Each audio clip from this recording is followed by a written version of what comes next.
Hello. Today I want to share some important information as we continue to navigate the challenges presented by the pandemic. Over the past few months, I've heard from many of you, and I've enjoyed the chance to share our philosophy and our protocols. I want to take this opportunity to speak with you directly, to give it to you straight, and to answer some of the most commonly asked questions that we receive. The first question is one that we hear frequently, and it relates to visitors. When can visitors return to the community?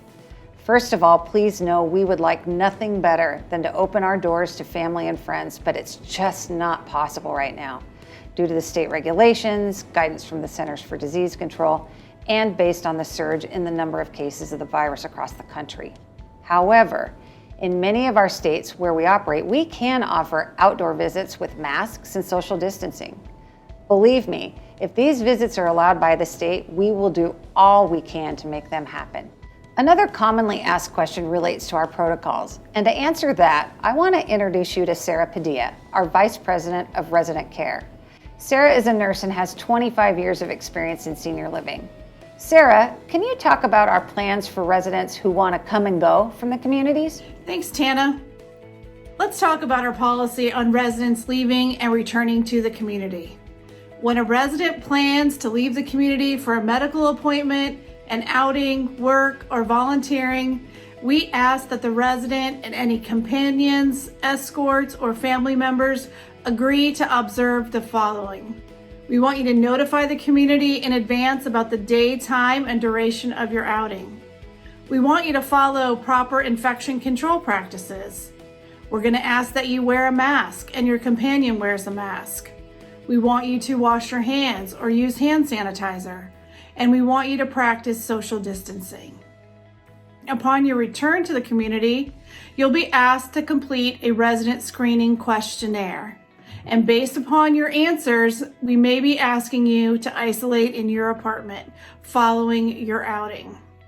We know that by following these simple practices, we can help curb the spread of COVID-19 in our community.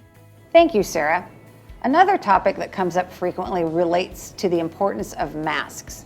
And for that, I want to bring in Dr. Jay Fadi, our consulting physician. Dr. Jay, what's the impact of having everyone at the community wearing a mask? Well, thanks, Tana.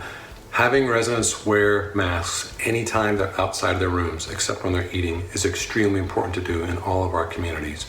We know that this virus, which is infecting tens of thousands of people across the country every day, thrives on people it's in the air, and it's spread from person to person by being around other people. We don't have a vaccine to fight it yet. We don't have medications to fight it yet.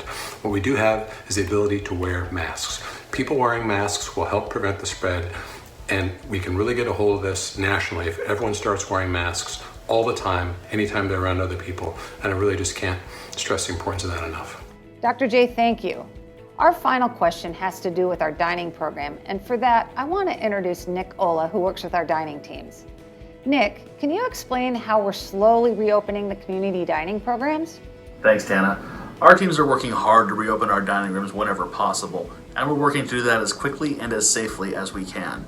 As soon as a local jurisdiction allows for us to reopen a dining room, our team gets to work on putting together a comprehensive plan that begins with the resident leaving their apartment and ends with them returning safely home.